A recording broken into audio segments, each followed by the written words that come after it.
বাবুল খেলালের সহধর্মিনী দিদিভাবি এই সুযোগ দুর্ঘটনায় অনাকাঙ্ক্ষিতভাবে উনি মারা গেছেন। আসলে ছাত্রদের সুবিধা বলেছেন যে একটি দুর্ঘটনা সারা জীবনে কান্না। আমাদেরকে সকলকে সচেতন হয়ে রোড চলাচল করতে হবে।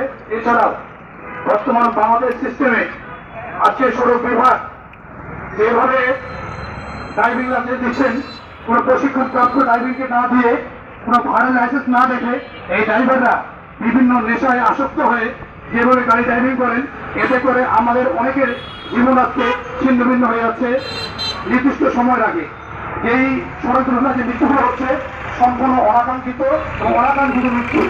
এই মৃত্যুর দায়ভার অবশ্যই অবশিক্ষণ প্রাপ্ত ড্রাইভার থেকে নিতে হবে, বাস মালিক সমিতি নিতে হবে এবং জেলা প্রশাসন সকলকে নিতে হবে।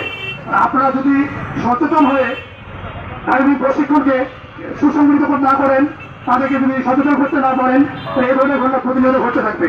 তাই সকলকে ঐক্যবদ্ধ হয়ে আজকের এই জনসচেতনমূলক নিরাপদ সড়ক চাই যে আন্দোলন চলতেছে, এই আন্দোলনকে সামনে এগিয়ে নিতে হবে এবং সকলকে সুস্বাস্থ্য কামনা করতে হবে।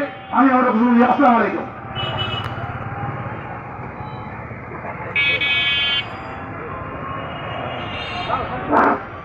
এই পর্যায়ে আপনাদের মাঝে যদি ধন্যবাদ বক্তব্য রাখবেন বাংলাদেশ জাতীয় যুবদল দিনাজপুর জেলা শাখার সংগ্রামী যুগ্ম আহ্বায়ক জনাব মাসুদ রানা।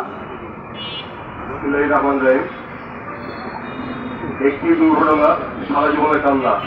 আমাদের এই কথাটা আমাদের সিনিয়র সহসভাপতি আমাদের শুভভাবে বলে গেছেন। বিষয়টা হচ্ছে আসলে একটি দুর্ঘটনা সারা জীবনের গোটা পরিবারের কান্না। আজকে আমাদের মাঝ থেকে আমাদের সহযোদ্ধা মাহমুদুল হেলালের স্ত্রী জিবিভাবে আজকে আমাদের মাঝখান থেকে বিদায় নিয়েছেন। এরকম সাধারণ অনেক মানুষ আমাদের মাঝখান থেকে বিদায় নেন। আমরা শুধু কামনাই করি, বাট এইগুলো থেকে উত্তরণের জন্য যে ব্যবস্থা বা যে উপায় আছে সেগুলো কিন্তু আমরা ব্যবস্থা নেই না। আমাদের ট্রাফিক সিস্টেম খুবই খারাপ এবং আমাদের এখানে যে যারা ড্রাইভিং সিটে থাকেন তারা অশিক্ষিত এবং অদক্ষ। আমি সর্বোপরি প্রশাসনের কাছে আমি বিনীতভাবে অনুরোধ করব, আপনারা যখন ড্রাইভিং লাইসেন্স দেবেন, দক্ষ একজন শ্রমিকের ড্রাইভিং লাইসেন্স দেবেন এবং তাদেরকে দক্ষতার সহিত যেন তারা গাড়ি পরিচালনা করেন, তারা রোডে গাড়ি চালান, এই বিষয়ে আপনারা সুদৃষ্টি এবং সুনজর রাখবেন। এবং আরেকটি কথা বলতে চাই আমি যে এখানে ট্রাফিক সিস্টেমের যে সিস্টেমটা আছে আমাদের এখানে যত্রতত্রভাবে রাস্তাঘাটে যানবাহনগুলো চলে।